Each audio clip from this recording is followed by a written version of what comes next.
We've been thinking about how Paul in the Bible tells us that not only can we be united with God, but that because of our love for God, we are united with Christians around the world.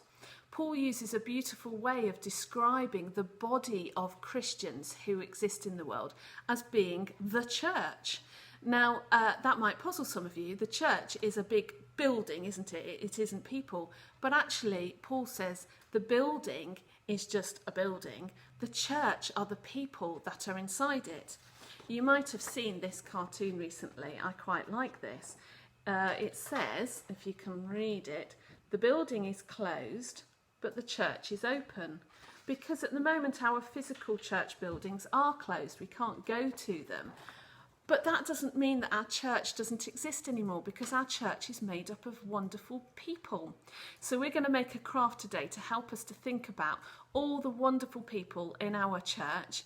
And if you don't yet belong to a church, you can still enjoy making this. And maybe you can Google who are some Christians, who are some famous Christians, and you can think about them. So you need to print out the template from the website. There are 4 sheets to this today. You can start to guess what it might be. We've got 2 sheets with the sides of the church. We've got this one that is the roof of the church, and then these are going to be the ends. Now what you want to do first of all is cut them all out and colour them in, so you can decorate them however you like. With this one, you want to just cut the doors so that they can open and close. And once you've coloured the outside to look like a church, you're then going to fill up the inside with faces. The faces of all the people in the church, or little drawings of people, or just names if you want to. They can be actual people, real people from the church that we go to, or they can be famous Christians that you've Googled on the internet, or just random people. Then once you've done that, you get the fun bit of gluing it all together. Now hopefully it's fairly obvious. One of my sons did this earlier without any help and worked out exactly how to do it. So you've got your 2 sides. There are little tabs down the side, so you want to fold those and you put your glue on there. That becomes the front of the church where we go in.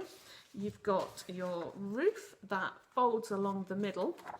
That funny flappy bit bends down to become the bit at the back. And then you've got the back wall. And last of all, the little bit of the tower to go in there. Now, you can spend a long time decorating it. You can put stained glass windows on, all sorts of lovely things.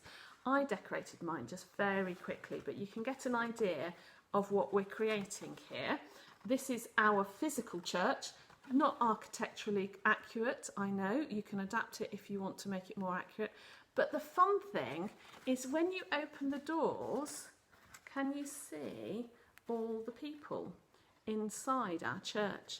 And it's the church, the body of the church, the people that make up our church, not the building. I don't know whether you remember that little rhyme. You might have learnt it before. You put your hands like this and you say, here is the church and here is the steeple. Steeple is just another name for a tower. Open the door and there are all the people. So do you want to try that again? If you put your hands like this, put them upside down to link your fingers, make your 2 fingers into a pointy bit and your thumbs are the doors. So here is the church, here is the steeple, open the doors and there are all the people. Because it's the people that believe in Jesus that make up the church. So have fun making your church, have even more fun filling it with all the different smiley, wonderful, different shapes, different sizes, different ages, different personalities of people that make up the body of the church. And I'd love to see your pictures of what you create, so do feel free to email those to me.